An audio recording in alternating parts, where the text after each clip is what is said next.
Bonjour à tous et à toutes. Merci encore une fois Antoine de m'avoir invité, ça fait vraiment plaisir. Et merci à vous tous d'être ici présents pour pouvoir parler un peu de ce sujet qui nous tient à cœur, à ceux qui sont là. Du coup, comme Antoine l'a très bien présenté, en effet, je suis commentateur. Alors, commentateur e-sport, c'est un bien grand terme. Je suis commentateur surtout sur une certaine discipline. L'e-sport, c'est pas juste un terme pour tous là. Enfin, ça regroupe un peu tous, mais moi je suis commentateur sur spécialité qui va être la série des Super Smash Bros pour être précis. Également, du coup, joueur dessus. Alors, je vais parler du métier de commentateur plus précisément. J'ai surtout parlé de son rôle. Je vais pas parler de sa journée de tous les jours. Bonjour, je me lève le matin, qu'est-ce que je fais, etc. Non, je vais plus parler de son rôle. Et de son rôle, du coup, on va d'abord analyser une situation de match pour vous mettre un peu dans le bain. Mais du coup, après un peu de son rôle de commentateur en événement, comment ça se passe, qu'est-ce qu'il fait, qu'est-ce qu'il apporte à un événement, parce qu'un commentateur, ça se fait sur le moment, du coup, justement, d'un événement. Également, ses objectifs, du coup, au commentateur, on va faire une relation avec les attentes du viewer. Donc le viewer, ça va être tout ce qui va être le spectateur, parce qu'on parle souvent, du coup, de commentateur.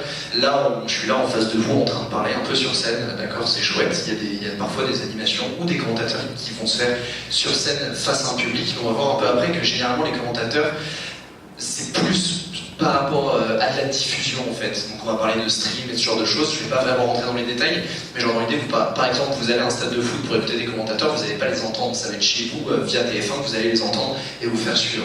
Et du coup, on va parler véritablement du coup de ces viewers, leurs attentes et les objectifs du commentateur. Ensuite, du coup, on va parler du rôle du commentateur, mais hors événement cette fois-ci, parce qu'en effet, en événement c'est intéressant, mais hors événement, il a également son rôle. Et ensuite, on va vraiment du coup définir qu'est-ce qu'un commentateur. Et si jamais j'ai un peu de temps, j'entrerai dans quelques petits détails à la fin. Et voilà. Alors, petit truc par contre, j'ai une petite déformation professionnelle qui fait que des fois je parle très vite et très fort. Si jamais ça devait arriver, n'hésitez pas à me le dire et à me le montrer, ça peut arriver, je m'emballe parfois. Mes excuses pour vos oreilles si jamais. Du coup, alors, analyse d'un match, une situation d'un match. Tout d'abord, un match, qu'est-ce que c'est? C'est un contexte. Il va y avoir les joueurs, la team, comme Nicolas l'a très bien, c'est bien Nicolas, je suis nul avec les c'est bien Nicolas. Du coup, on a du coup la notion de rencontre, soit de joueurs en 1v1, soit en effet de team. Il y a le passé commun et unique des joueurs, dans le sens où leur passé, si ces joueurs ou ces teams se sont déjà affrontés, ou juste le fait que ce joueur, c'est un joueur ancien, il a déjà fait ses preuves, et lui, c'est un nouveau challenger. Il y a un truc quand même dans ce match, il y a une certaine histoire. Également, du coup, les enjeux et le tournoi. Est-ce que c'est le premier round du bracket? Est-ce qu'on est en grande finale? Est-ce qu'on est en grande finale de l'Evo avec 2025 participants avec 150 000 € de cash prize? Je ne sais pas. Ou est-ce que c'est juste la petite wiki du coin à 30 joueurs? Il y a tout un contexte. Dans un match, dans une rencontre, plus précisément en fait. Vraiment, le mot important, c'est rencontre entre deux joueurs. Mais également ce qu'il y a autour, parce que là c'est vraiment du coup les joueurs, le tournoi, ce qui se passe entre eux, mais également ce qu'il y a autour. Donc il y a les spectateurs qui sont sur place, comme on peut le voir un peu là sur la photo, avec des gens justement tout autour en train de jouer. Les spectateurs qui sont du coup chez eux, tranquillement en train de suivre, qui n'ont pas pu se déplacer ou qui ne veulent pas se déplacer tout simplement. Le diffuseur, donc si je comparais ça justement avec le foot, on parlait TF1, ce genre de choses, mais là ça va être la notion un peu de streamer. Et les commentateurs, je mets bien sûr au pluriel parce que c'est généralement un duo de commentateurs, c'est souvent des paires de commentateurs qui se créent et qui commentent. Donc ça c'est vraiment c'est la situation d'un match en un événement. On a les joueurs, il y a une histoire derrière ces joueurs, derrière cette team qui vont s'affronter, il y a un enjeu, il y a quelque chose derrière ce match. Et tout autour, il y a des personnes qui sont là pour regarder, pour observer, pour diffuser et pour en parler. Donc ça c'est un peu tous les outils en quelque sorte du commentateur également et de ce qui va se servir. Alors, du coup, on va justement parler du rôle du commentateur. Et là, du coup, le mot-clé est le lien. C'est vraiment super important. Le commentateur, c'est un lien. C'est juste un lien. C'est celui qui va faire le lien entre l'événement, du coup, sur place et le public extérieur. Justement, le commentateur va généralement se caler derrière le poste de stream, c'est pas pour le public sur place. Le public sur place, je vais faire une analogie un peu après qui va vous expliquer suffisamment pourquoi le public sur place n'a pas besoin d'un commentateur, mais par contre du coup justement, il va faire le lien entre ce qui se passe sur place et vous quand vous êtes chez vous. Il va faire le lien entre le passé et le présent en tension avec l'historique dont je parlais tout à l'heure. C'est des joueurs qui sont déjà affrontés, on est à 3-3 au niveau du set, c'est vraiment tendu entre eux. Il va ramener un peu cette histoire, il va faire le lien entre pourquoi ce match est important par rapport à ce qui s'est passé avant. Il va faire le lien notamment entre le jeu et l'humain, parce que certes c'est un support, certes c'est une discipline, mais ce sont des humains qui jouent. Donc on parlait tout à l'heure, notamment avec Nicolas qui disait on va pas forcément s'entraîner sur un PC, machin, etc., parce qu'il y a des réflexes de PC, ce genre de choses, c'est vrai. Mais il y a aussi du coup tout ce qui était la notion de sensation dont il parlait, qui sont des sensations qui sont vraies et qui se font ressentir également en plein match. Le mec va peut-être être super habitué à peut-être avoir justement des réflexes de robot, et au bout d'un moment, il y a une notion humaine, une notion de stress, de panique, d'enjaillement quelque part, et ce genre de choses. Donc il y a vraiment un rapport jeu-humain. Il a fait ça pour cette raison, etc. Également le lien entre la passion et la raison. Parce que si vous êtes à un certain degré de niveau de jeu, à un certain degré de commitment, je dirais, d'engagement dans le jeu, c'est quelque part vous êtes vraiment passionné, vous aimez vraiment ça. Pareil du coup, généralement pour un commentateur, je veux dire, il va commenter un truc qu'il aime bien, parce que bon, quand même, s'il commente quelque chose qu'il n'apprécie pas, ça va se ressentir.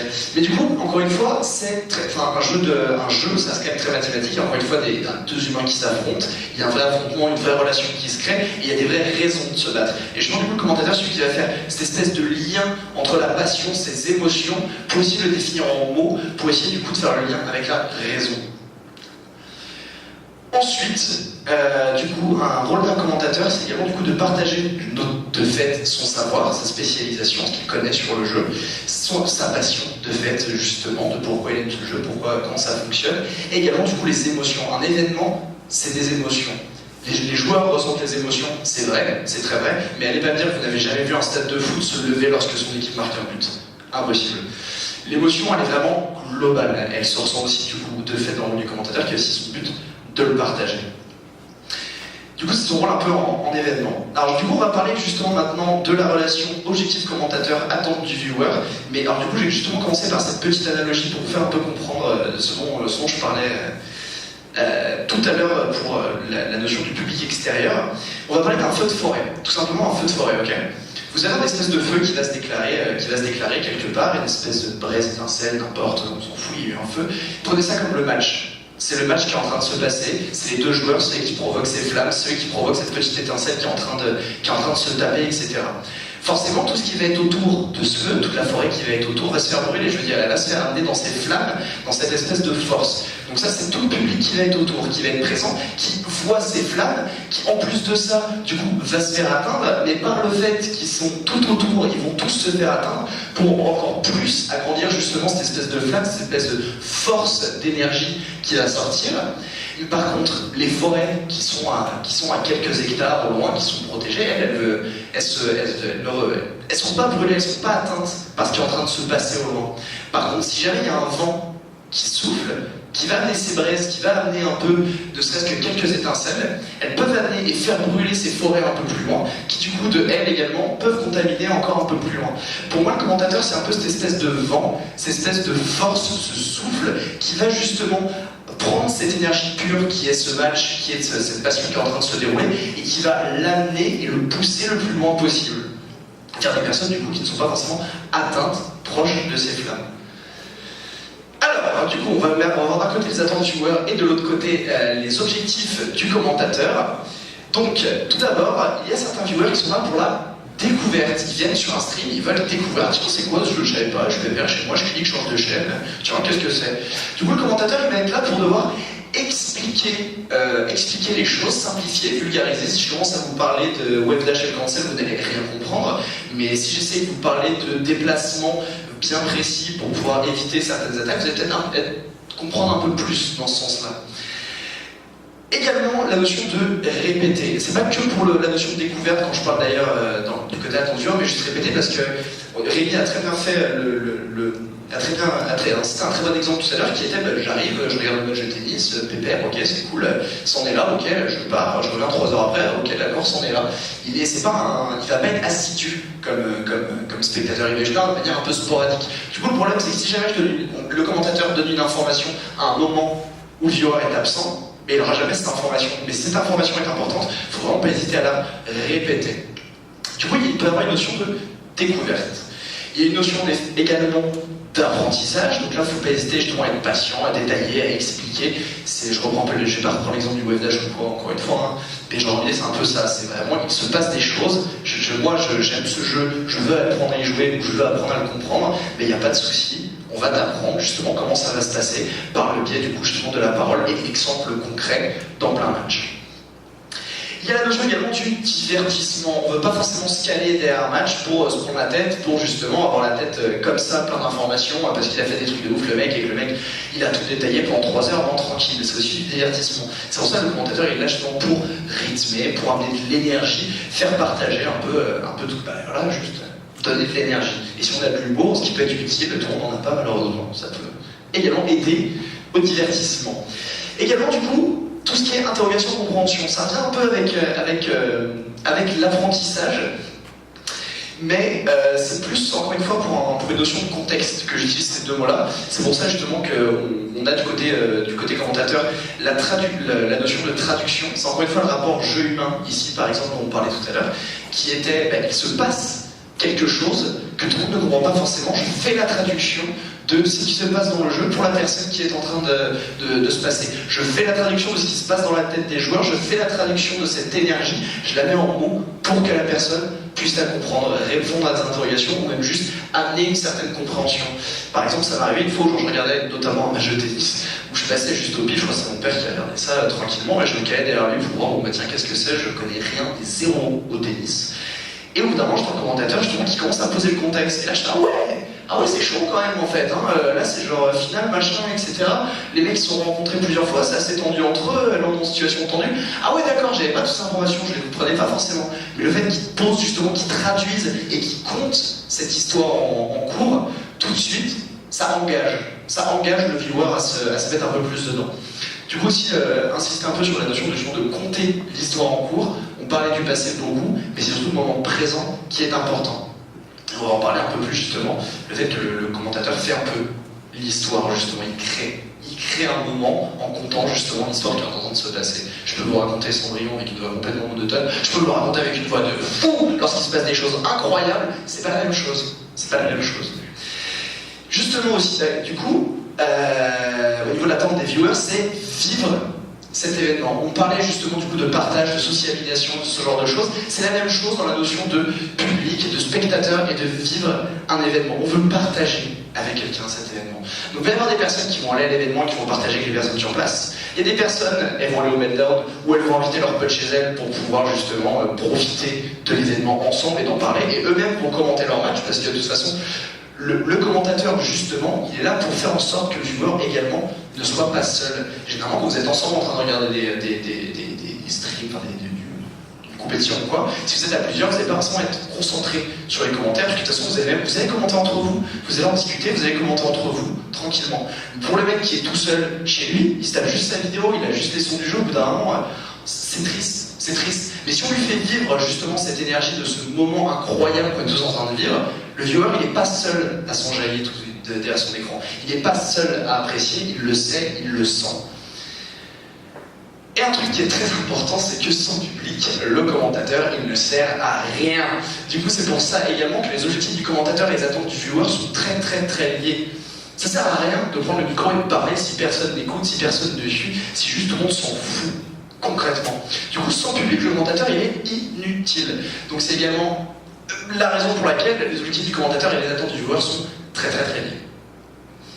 Ça, c'est bon du coup. Et maintenant, le rôle extérieur du commentateur, donc le rôle du commentateur hors event, parce qu'il a également une importance, le commentateur hors event. Il a une importance, une très grosse importance. Regardez comme il est important cet homme-là. Il est leader d'opinion, il influence sa communauté. Si un commentateur va parler, il va dire quelque chose sur le jeu, sa communauté ou quoi, les joueurs vont l'écouter parce que généralement, il va être potentiellement suivi, une certaine expérience. Il regarde énormément justement de compétitions ou autres, il suit la scène, il suit la méta, comme on pourrait appeler l'évolution de la façon de jouer. Il va suivre, il peut influencer, il influence sa communauté. Il a encore une fois le mot-clé, un lien avec sa communauté. C'est quand même merveilleux. C'est également une fenêtre du jeu et encore une fois de sa communauté, mais vers l'extérieur cette fois-ci. Vous arrivez généralement sur un stream, la première chose que vous allez voir, c'est certes le jeu, la deuxième chose, la première chose que vous allez voir, excusez-moi, c'est le jeu, la première chose que vous allez entendre, c'est les commentateurs. Et s'il faut, la deuxième chose que vous allez voir, ça va être justement les commentateurs quand la caméra doit passer dessus. Donc grosso modo, les commentateurs, c'est une des premières choses qui est vue par le monde extérieur. Donc c'est un représentant de sa communauté. Également, c'est une marque, un cachet, il valide en quelque sorte. Alors, pour expliquer un peu plus ces termes peut-être un peu, pas barbares, mais un peu flou, c'est que justement, du fait qu'un commentateur, c'est un leader d'opinion, c'est une fenêtre vers l'extérieur de son jeu, de ce qu'il représente, c'est également une valeur sûre. Lorsque vous voyez un événement, vous entendez « Ah, il y a Poufétude qui vont commenter tel événement à tel endroit », et c'est qu'il doit être stylé en fait cet événement, parce que eux je les connais, je sais qu'ils ont plein de trucs, j'ai beau partenir les joueurs, et eux je les connais, et ils ont plein de trucs. S'ils y vont, c'est pas pour rien. Il y a la validité du commentateur.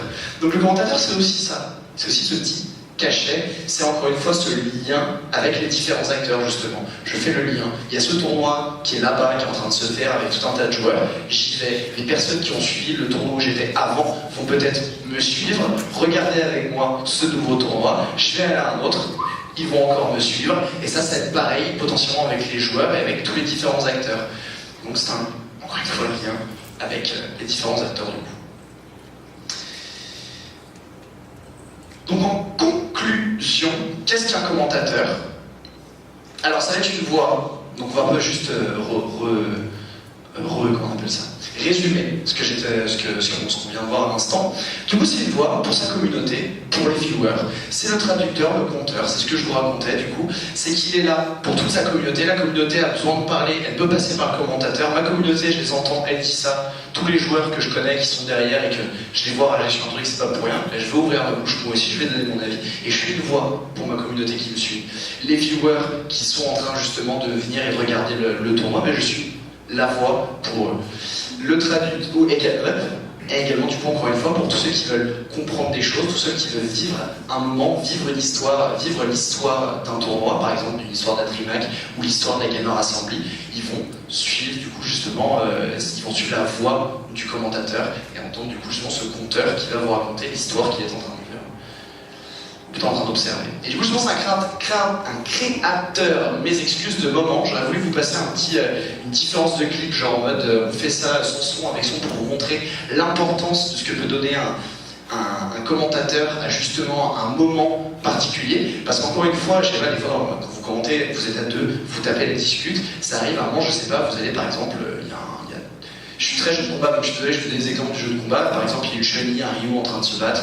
Exemple, vous allez peut-être parler un peu du match-up, donc la relation de force et de faiblesse entre ces deux personnages du jeu. Alors ben là, parce qu'il a fait telle option, c'est très bien pour son style de jeu, machin, mais à ce moment-là, il se passe un truc de fou que vous ratez. Vous ne le commentez pas sur le moment, parce que vous êtes en train de discuter d'un autre sujet qui est aussi tout intéressant et qui fait aussi partie du travail du commentateur justement, mais vous ratez ce moment tout particulier. Et là, à ce moment-là, malheureusement, pour les gens qui vont regarder ce moment, ils vont voir le monde fou qui va être, je sais pas, un combo incroyable avec une pression folle qui va durer pendant 15 secondes où le mec va pas le lâcher, pas le lâcher, pas le lâcher, pas le lâcher, pas le lâcher. Et malheureusement, vous allez potentiellement rater ce moment, vous n'allez pas réussir à créer à quel point ce moment est important. Dans un exemple concret, je peux vous citer le Wombo Combo par exemple, qui est juste un combo de Super Smash Bros. Pour l'anecdote du coup, qui a été tellement hypé par les commentateurs autour que ça est devenu même un mème qui est réutilisé dans les autres communautés pour lorsqu'ils font un combo team. C'est même utilisé notamment dans les jeux tels League of Legends ou quoi, en termes un peu de mème quoi, genre on met un bon combo, c'est un truc absolument incroyable.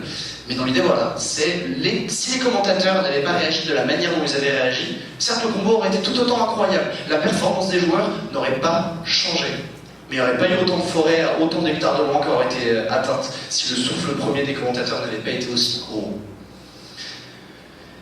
Ensuite, du coup, c'est également une figure, donc ça vient un peu avec la notion pop, et là c'est plus encore une fois du côté extérieur, c'est une figure, le mec est là, le mec est présent, le mec est à différents événements, on le voit, on le connaît, il parle du jeu, il en discute, il transmet son savoir, encore une fois, il fait toujours le lien entre les acteurs internes, les organisateurs, les joueurs et autres, et les acteurs externes, que ce soit des sponsors ou autre, n'importe quoi. Et c'est également une figure du jeu. C'est super important de préciser vraiment que c'est la figure du jeu, dans le sens où genre, vous pouvez citer un joueur par exemple, parce que puisque le joueur est également une figure, bien évidemment. Mais le problème c'est que ça va être une figure, certes du jeu, mais ça va être une figure d'une team, ça va être une figure d'un certain personnage, peut-être également dans un jeu, peut-être parfois. Donc toutes ces informations qu'on a, on perd un peu. Le commentateur, il est vraiment plus associé à un jeu, potentiellement un style de jeu, mais vraiment généralement à un jeu phare. Et c'est assez important de voir justement le commentateur comme là, une figure du jeu. Vous pensez à un jeu, vous pensez potentiellement à son commentateur. Et du coup, c'est aussi super humain. Du coup, le commentateur, je le définis un peu comme ça, c'est un humain qui partage ce qu'il ressent et voit sur le moment avec un maximum de personnes. Donc encore une fois, il y a la notion un peu relation-passion, ce qu'il ressent justement, il faut qu'il le résonne avec des mots, ce qu'il voit, il va justement du coup expliquer, traduire un peu ça avec un maximum de personnes, et c'est quelque chose du coup, encore une fois, de très humain. Vous êtes sur le moment, vous n'avez pas 2 fois le temps de penser à ce que vous avez à dire, mais il se passe quelque chose, vous devez parler, vous devez juste parler. Vous n'avez pas le temps de formuler vos phrases en mode ah tiens, je pourrais construire mon truc comme ça, non, c'est sur le moment, et du coup vous le vivez d'une certaine manière, et du coup vous le partagez d'une certaine manière. Il existe après tout un tas de styles de commentateurs différents. Si j'ai un peu de temps, j'en reparle après. Vous noterez que j'ai parlé de commentateurs et jamais de commentateurs e-sport. Tout simplement parce qu'un commentateur sportif et un commentateur e-sportif, c'est la même chose. Littéralement la même chose. La seule chose qui change, c'est la discipline. Le foot, le tennis, le basket, les jeux de combat, les jeux de course, les FPS, passez encore. C'est la même chose, c'est exactement le même travail. Ils voient une chose, ils voient un moment, ils ont pris tout le passé, ils prennent tout le contexte, ils en parlent, ils le développent et ils le font vivre à un maximum de personnes. Tout le temps, tout le temps, tout le temps. Mettre du temps, est-ce que j'ai encore un peu de temps? Pas du tout. Très bien. Eh bien écoutez, c'était génial parce que c'était au cas où s'il y avait trop court, j'avais des petits bonus. Du coup, merci à vous de votre écoute et si vous avez des questions, surtout n'hésitez pas. Merci François. Pour les petits bonus, peut-être qu'on aura le temps durant la table ronde. Alors, c'est vrai qu'au passage, nous n'encourageons pas les feux de forêt. C'est vrai qu'il faut apprendre à l'usine de l'Ukraine. C'est vrai que je sais jamais. J'hésitais vraiment à faire cette allusion parce que ça m'a mis un côté un peu destructeur, mais j'avais pas mis le roi, ça m'aide. Est-ce que vous avez des questions? Peut-être une question, 2. Alors, tu as dit que le commentateur faisait le lien entre les viewers et les événements et va pouvoir montrer également quel événement est à suivre, quel joueur, etc. Mais tu n'as pas du tout parlé du rôle des diffuseurs. Et est-ce que ça ne joue pas aussi un rôle sur la visibilité des événements et peut-être même sur ta visibilité à toi ou du commentateur en général? Enfin, voilà, est-ce que il y a vraiment une fanbase, on pourrait dire, du commentateur ou pas plutôt du diffuseur? C'est parce qu'on est abonné au diffuseur qu'on va aussi voir voilà, peut-être comment ça se passe dans ton cas personnel. Alors c'est très juste, qu'en effet c'était un choix compliqué, mais en effet j'hésitais même à axer plus la présentation sur la notion justement de diffuseur et parler stream et commentateur, parce qu'en effet ils vont vraiment de pair, très clairement ils vont de pair, et il y a énormément de choses qui ont été dites là, au niveau des commentateurs qui vont se retrouver chez les diffuseurs. Voilà, t'as 100% raison là-dessus. Mais après, c'est un espèce, encore une fois, c'est un espèce de lien, justement, d'acteur, encore une fois, qui va se retrouver. C'est bien un commentateur qui... En fait, le truc du diffuseur, c'est que généralement, il va apporter une certaine production value, donc une value de la production au niveau de comment il va diffuser ces différents événements, qui va parfois passer un peu plus inaperçu par rapport au commentateur que lui, par contre, tu vas vraiment entendre constamment. C'est vrai que par contre, tu vas avoir des diffuseurs phares les plus importants que tu vas retrouver du coup à différents événements également, et que du coup, de fait, si tu suis ce diffuseur, bien évidemment, tu vas tomber sur le prochain événement, très certainement sur le commentateur, peut-être même sur d'autres, mais clairement. Après aussi, la notion de... Le diffuseur, parfois, souvent, s'occupe de plus de jeux que ce que fait le commentateur, je dirais. C'est que le diffuseur va parfois s'occuper justement d'un tournoi Street Fighter, puis après va s'occuper d'un tournoi Smash, puis après d'un tournoi Tekken. Là où le commentateur, par contre, par exemple, a sa spécialité dans son type de jeu, et du coup va se concentrer sur une seule discipline. Je sais pas si ça a déjà répondu à la question, il y avait Une autre question, et ça sera la dernière, on pourra en poser d'autres, bien entendu, pendant la table ronde. Vous avez dit que oui, le commentateur était un lien, donc une figure. Tiens, fais rentrer, je suis tout content. Et en fait, moi j'ai cette impression-là qu'elle est si importante que, en fait, ça devient une grosse différence entre le commentateur sportif et le commentateur e-sport. Au final, le commentateur e-sport, c'est 15 000 fois plus une star que le commentateur sportif. Et du coup, ma question c'est, est-ce qu'on n'est pas en train d'assister un peu à la disparition des commentateurs au profit des streamers? Je prends l'exemple de Ken Bogard qui était commentateur, qui était un streamer. Je prends l'exemple de Jiria Estayard qui commente alors qu'il va passer son streamer, le Facas pour Overwatch par exemple. Et est-ce qu'on n'est pas en train de perdre un peu ce métier un peu de commentateur pour le laisser complètement aux streamers et aux starlets de l'internet? Alors, je ne saurais pas te répondre sur la différence de pourquoi aujourd'hui c'est un peu plus starlet au niveau de l'appréciation qu'on a de commentateurs e-sport que les commentateurs basiques. Je dirais que c'est peut-être aussi une différence générationnelle qui peut jouer, une différence d'accessibilité et de proximité peut-être également avec ces personnes qui jouent un peu là-dessus. Maintenant c'est beaucoup plus facile de suivre une personne, de se sentir proche d'elle, notamment avec justement les streams, les Twitch chat, tout ce genre de choses, ou même sur Twitter, le mec il a parlé, je lui ai posé une question, il m'a répondu. Alors je suis comme un fou. Avant, va envoyer une enveloppe à son adresse, et recevoir sa réponse, tout de suite le rapport relation, il est un peu différent. Alors par contre, c'est un truc aussi que je voulais parler, c'est que un commentateur aujourd'hui généralement, il n'est pas que commentateur. C'est pour ça que j'ai vraiment parlé du rôle de commentateur en événement et de son rôle, mais je n'ai pas parlé de son travail en soi, parce que c'est dur de concentrer de restreindre le commentateur à du commentariat. Parce que le commentateur, il va être là en événement le week-end, ok? Et la semaine, il fait quoi? C'est ça le problème, c'est que du coup il va avoir son business model, il va être payé très certainement durant ces événements qu'il va commenter, ce genre de choses, mais derrière ça va pas non plus forcément lui permettre de tenir ce qu'il a besoin, enfin tenir la baraque quoi, concrètement. Du coup il aura besoin généralement d'une deuxième activité, parfois d'un autre travail. Du coup c'est ce qu'on voit en effet par exemple avec Ken Bogard, qui du coup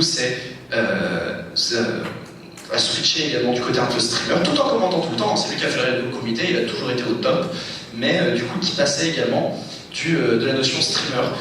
En exemple que je connais bien, par exemple, on a T1 qui était de fait commentateur Smash américain, qui lui par exemple travaille chez Twitch en parallèle.